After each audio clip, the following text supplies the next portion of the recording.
So, in the last lecture, we have studied about two wave mechanical properties of a nucleus,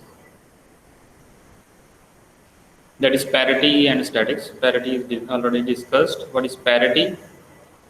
If we just change the coordinates, if we can just change the coordinates of x, y, and z from positive x to minus x, from positive y to minus y, from positive z to minus z. If the wave function phi remains same after changing the coordinates from positive to negative. If the wave function remains same after changing the coordinates from positive to negative, then we have a even parity or positive parity. And in the second case, when we change the coordinates of x, y, z to negative x, negative y, negative z, and also the wave function is changed to be negative, wave function is changed to be negative, then we can say that parity is odd parity or negative parity is there. So these are the two conditions for parity. And so parity have two values, whether it is negative parity or positive parity means P have two values, plus 1 and minus 1. These are the two values of parity. So depends upon the nature of that parity, whether it is positive or negative. And also we can solve the numerical for p electron. What is the parity for a p electron? Where p means p for p orbital, L value is 1. So parity is always minus 1 raised to power L. L is here 1, minus 1 to power 1 is minus 1. So for p electron, parity is always minus 1 or negative parity is there. And the second one property is statistics. What is statistics now? You have already studied about the different types of statics. So the basic classical statics and quantum statics are there. In classical statics, there is only Maxwell-Boltzmann statics is there. And in quantum statics, there are two statics, that is Bose-Einstein statics and Fermi-Dirac statics is there. So quantum statics can be divided into two parts, Bose-Einstein statics and Fermi-Dirac statics. So first of all, what is Bose-Einstein statics? Bose-Einstein statics means the particles which have an integral in unit of h cross or having a zero spin, they all obey a Bose-Einstein statics. Means particle having a zero integral spin or 1h cross, 2h cross, 3h cross means they have a integral spin. Then the particles obey a Bose-Einstein statics. And the particles are also called bosons. So examples of the bosons are photon and pi mesons. So these are the examples of bosons. So photon and pi meson always obey Bose-Einstein statics. So the wave function of system obeying Bose-Einstein static is symmetric.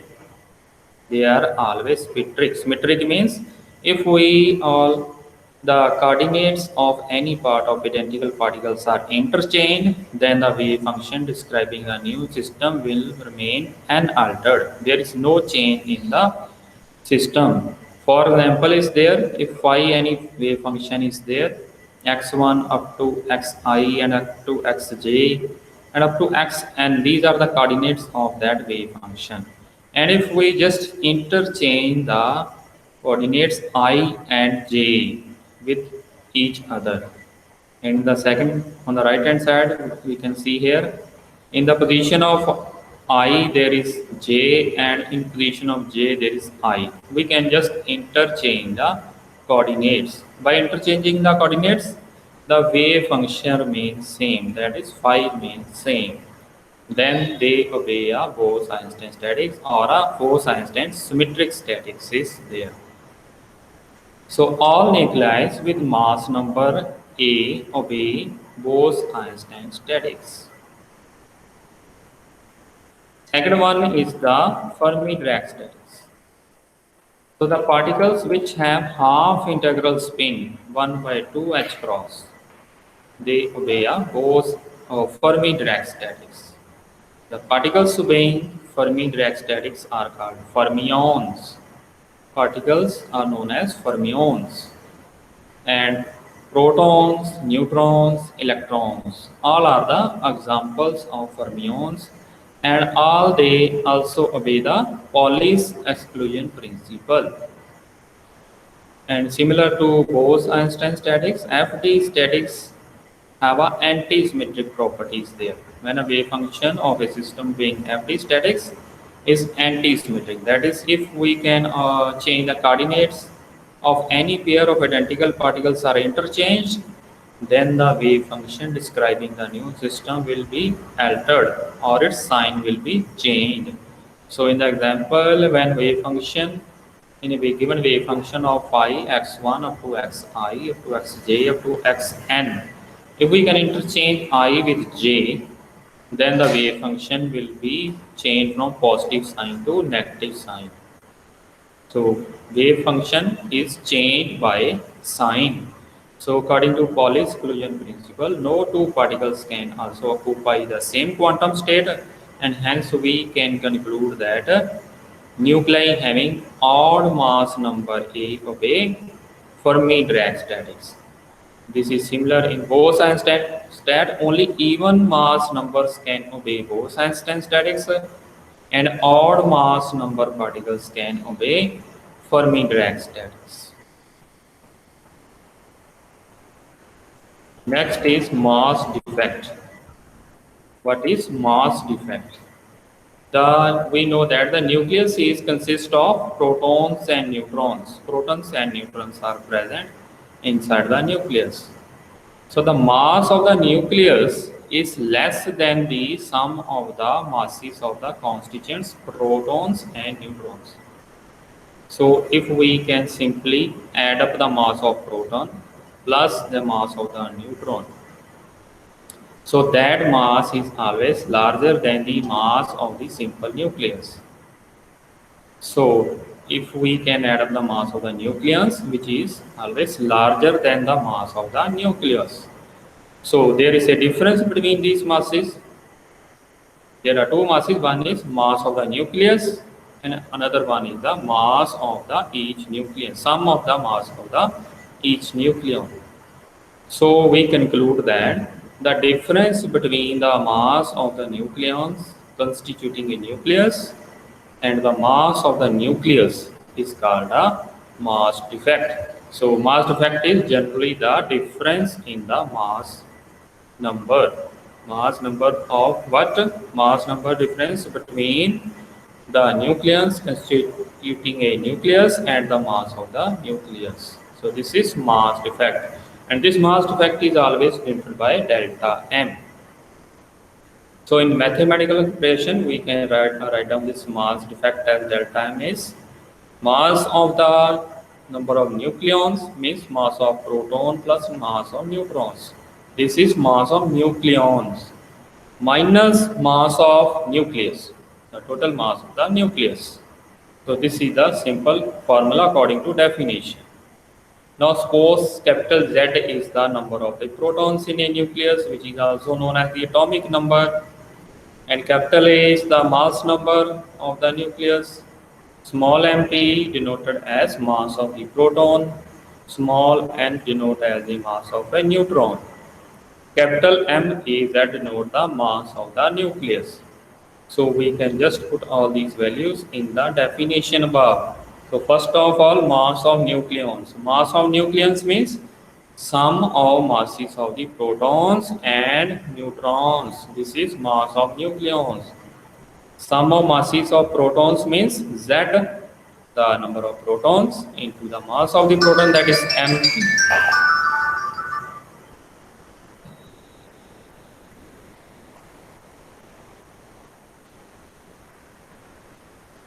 So ZMP means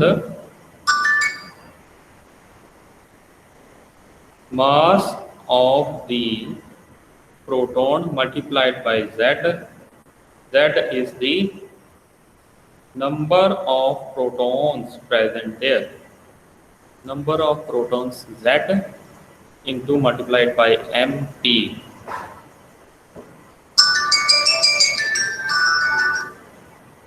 plus A minus Z. A minus Z is number of neutrons. If we know the capital A, the mass number, minus the number of protons from mass number, if we can subtract the total number of protons, we can find out the number of neutrons. So A minus Z is the number of neutrons multiplied by Mn, which is the mass of a single neutron. So this is the total sum of masses of protons and neutron is Zmp plus A minus Z, which is neutrons, into Mn, mass of the neutron. Now we can easily find out the mass defect. Mass defect is delta M, denoted by delta M, is equal to mass of the nucleons. Mass of the nucleons means total mass of the protons and neutrons, that is Zmp plus A minus Zmn, minus the mass of the nucleus, and the mass of the nucleus is capital MAZ. So this is the whole formula for the mass defect. Next is packing fraction. Packing fraction, first of all, it is observed that the atomic masses are very close to, Sir? yes, sir mass defect आउंदा किवें है? mass defect is the mass difference. If we can simply find out the mass of a proton and mass of a neutron and sum up the mass, that mass have a larger value than the mass of the nucleus, because when protons and neutrons are split up, we can split the nucleus. Means if we can split proton and neutron from the nucleus, the energy is also liberated about. Okay, so some part of the mass is also liberated with the protons and neutrons. So if we can just consider a simple nucleus, its mass is small. But when protons and neutrons are liberated from that nucleus, they have their own energy, mass is there. So that's why their sum of mass is larger than that of the mass of the simple nucleus.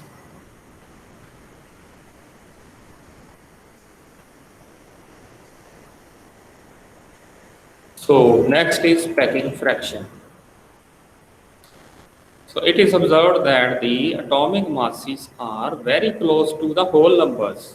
Atomic masses are very close to whole number means mass number 1, 2, 3, all these types of mass numbers are there.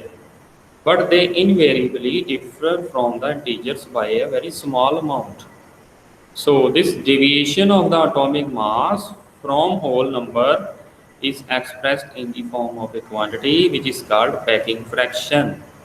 Suppose atomic mass is 20.23. So there is a small deviation from the whole number 20 to just 0.23 is the small deviation.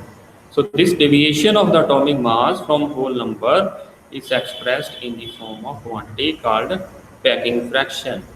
So packing fraction formula is simply atomic mass minus the mass number divided by the mass number. This is the formula for a packing fraction. We can find out the packing fraction for a particular nucleus.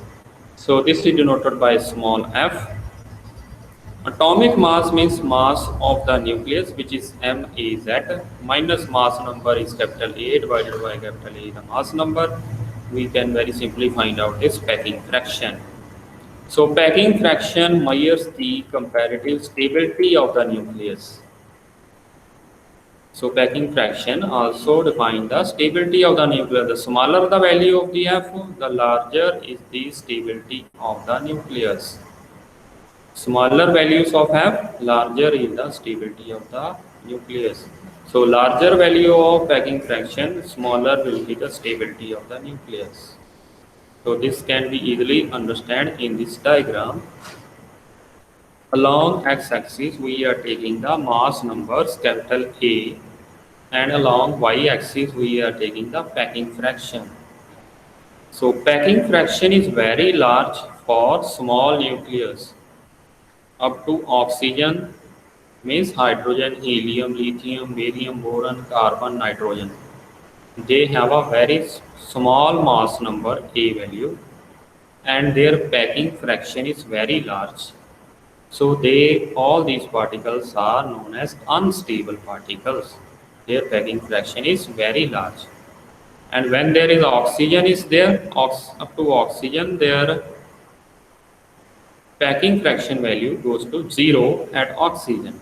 And after that, for above atomic numbers or above mass numbers, the packing fraction going to be in the negative direction up to a mass number of 240. All the packing fraction values are in negative. And above 240, again the packing fraction values are going to be in a positive direction above 0.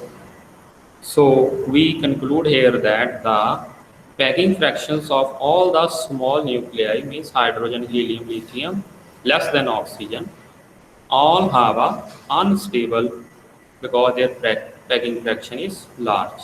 And above the mass number 240 again the particles are unstable.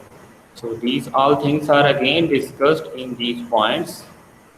First point is for very light nuclei, the packing fraction F is maximum as we can easily find out in this diagram. Packing fraction is very small in the starting for all the mass numbers which have a very less value from mass number 1, 2, 3, 4.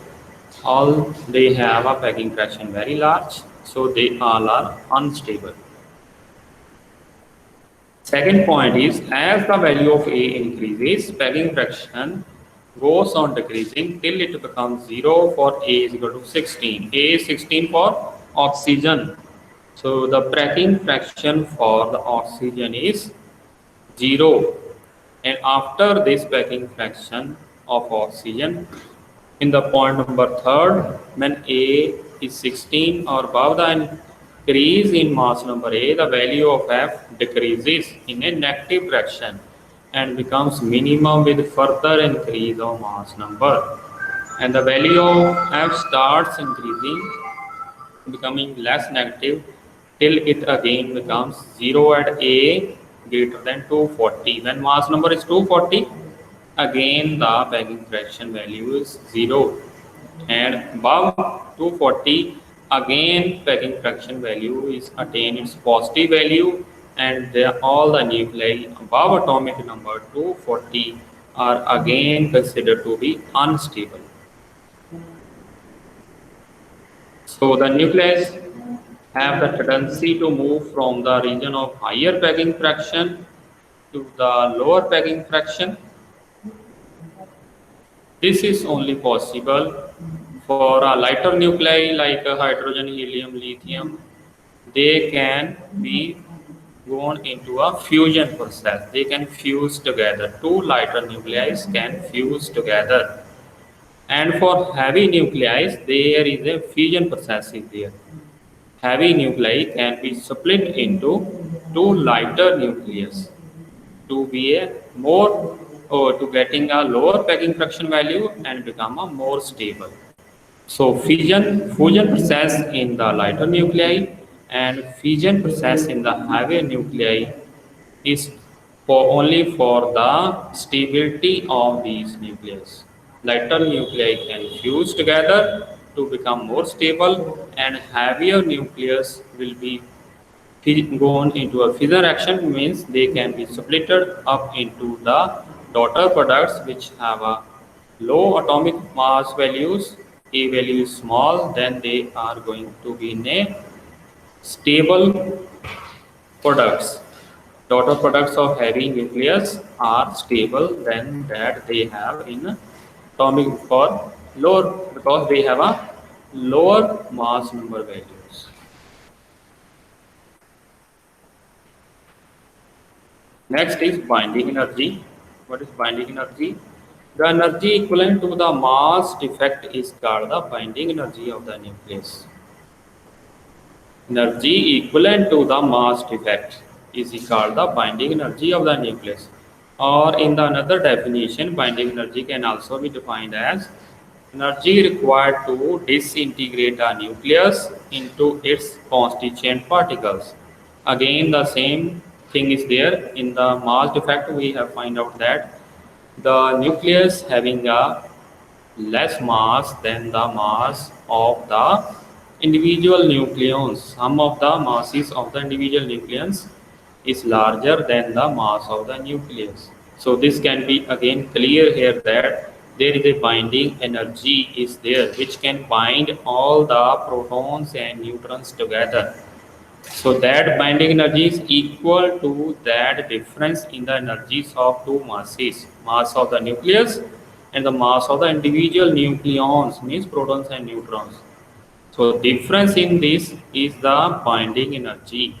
So binding energy is defined as the energy required to disintegrate a nucleus into its constituent particles, or energy needed to hold nucleons in a nucleus. So this is the binding energy. So this definition of binding energy again come into existence from the mass effect also. So we are considering here a nucleus of Zx, say A is the mass number, Z is the atomic number, means Z number of protons are there, and if we can subtract A minus Z, we can find out the total number of neutrons present in that nucleus. So let us suppose the mass of the nucleus be MAZ. Then the according to definition of mass defect, delta M value is Zmp plus A minus Z, the number of neutrons, into Mn minus the mass of the nucleus, which is MAZ. This is the definition of mass defect, where Mp and Mn are the mass of the proton and the neutron. Therefore, the energy equivalent to the mass defect delta M is given by the Einstein's mass energy equivalent relation, which is E is equal to delta mc square. Delta M here is the mass defect. We can find out the energy for this. So just put the value of delta M, that is Zmp plus C minus Z Mn minus Mez into C square. So this is the energy in the binding energy of the nucleus, and we must supply energy equal to this amount to break the nucleus into its constituents, means to break a nucleus into protons and neutrons. These are the constituents of the nucleus. So that much energy is required. Next is binding energy per nucleon. What is binding energy per nucleon? So similar definition, amount of energy required to release a single nucleon from the nucleus is called the binding energy per nucleon. Simply we can just take a nucleon here, the amount of energy required to release a nucleon from the nucleus is called the binding energy per nucleon. So binding energy per nucleon is defined total binding energy for that particular nucleus divided by the total number of nucleons in that nuclei. So binding energy relation is given here, Zmp minus plus A minus Zmn plus minus Maz C square divided by the total number of nucleons. Total number of nucleons is capital A. So this is the formula for binding energy per nucleon. Binding energy per nucleon of a nucleus determines the stability of the nucleus. It can also define the stability of the nucleus. If binding energy per nucleon of the nucleus is less, the nucleus is less stable.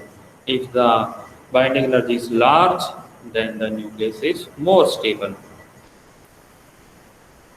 So that's why the heavy nuclei are very heavy nucleus. Means binding energy is increasing, but up to a certain extent. Nucleus is more stable if its binding energy per nucleon is higher. So heavy nuclei are less stable than that of the light nucleus. The variation you can again see in the graph here. So along x-axis we are taking a mass number capital A, and along y-axis we are taking the binding energy per nucleon in mega electron volts along y-axis. So in the figure we can easily see here that for small nuclei like hydrogen, helium, lithium, barium, boron, carbon, they have a binding energy less, but as we are increasing with atomic number or mass number, the binding energy goes on increasing up to nickel with the atomic number 28, mass number 62, which have a higher binding energy per nucleon, which is 8.8 mega electron volt here. And after some time it will remain at a steady, but for very heavy nucleus like uranium 238, uranium 235, again the binding energy is going to be decreased for very heavy nucleus. So this graph can also be here illustrated in these points. Point number 1 is average binding energy per nucleon for mass number less than 3 is very small. So this can be seen in the diagram. For very small number, hydrogen, helium, lithium, their binding energy is very small. Some nuclei with mass number 3 to 20. 3 to 20 means lithium, barium, boron, carbon, nitrogen, oxygen, fluorine. All these are between 3 to 20. And they show a zigzag path is there. Zigzag path from lithium, nitrogen, oxygen, carbon. So they are showing a zigzag path. That zigzag path is like that.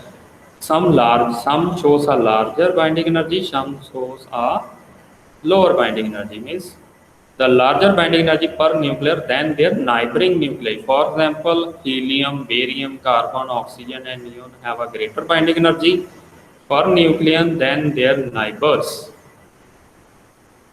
Neighbors are lithium, boron, nitrogen, all are their neighbors. Then they have a larger energy than their neighbors. For mass number greater than 30 to 62, the binding energy per nucleon is increasing gradually till it attains a maximum value of 8.8 mega electron volt for nickel. Nickel with atomic number 28 and mass number 62, which is the most stable element. Iron nickel spectra are the stable elements here, which shows a peak value in the diagram.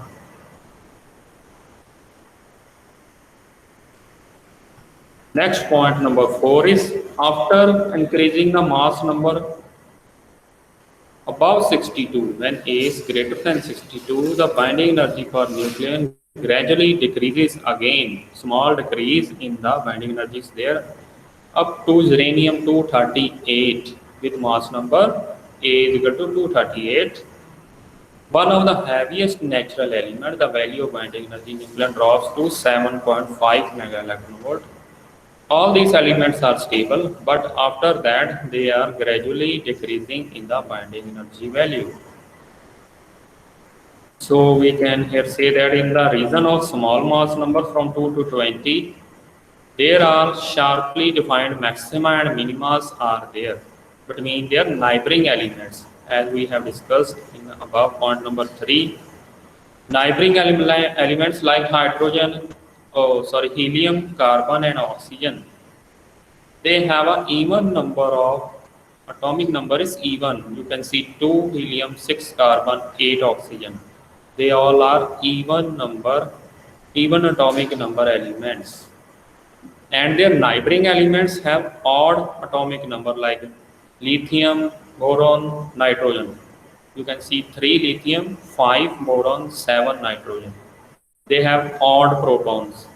And in helium, carbon, oxygen, they have even number of protons. So for even number of protons, the binding energies are higher than that of the odd number of protons. This can be also seen in this diagram. Even number like helium, there are 2 isotopes of helium, carbon, oxygen, neon.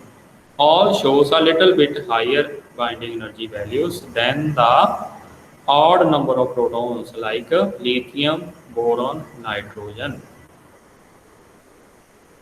So overall conclusion from this binding energy, we have some points. First one is the intermediate nuclei have large value of binding energy per nucleon, so they are more stable. So intermediate means helium, carbon, oxygen, neon. They are more stable than their neighboring nucleus.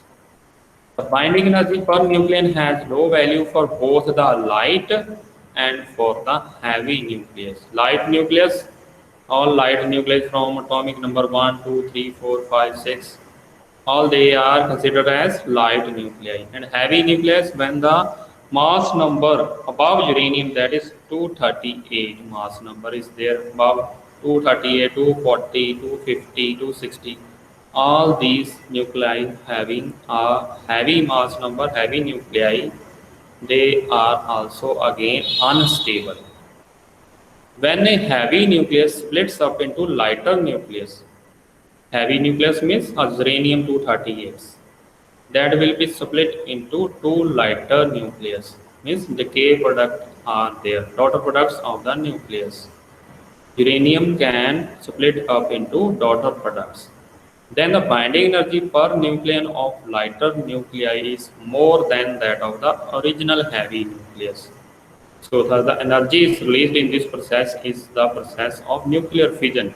Means nuclear fission reaction can take place for heavier nucleus above uranium 238 or uranium. They can be split up into two daughter products or to some lighter nucleus. To gain a maximum binding energy value, they can be split up into two daughter products. On the other hand, for lighter nucleus in point number 4, we can say for lighter nucleus with mass number less than 10, two lighter nucleus can combine together to form a relatively heavy nucleus so that they can attain a maximum binding energy. So because their binding energy can be combined, so they can fuse becomes more than the lighter nuclei. So they can gain some binding energy and they are going to be stable. So lighter nuclei can combine together and they can form a fusion reaction. So this point is already also discussed in the previous. Two lighter nucleus can combine together with the nuclear fusion reaction to get some binding energy value and to become more stable. Similarly, point number 3, heavy nucleus can be split into two small or two lower value of atomic number nucleus, or we can simply say that heavy nucleus can be split into two daughter products to attain some higher value of binding energy due to nuclear fission reaction is there. Next is separation of energy. Separation of energy is the minimum energy that must be supplied to remove the least tightly bound nucleon from the nucleus.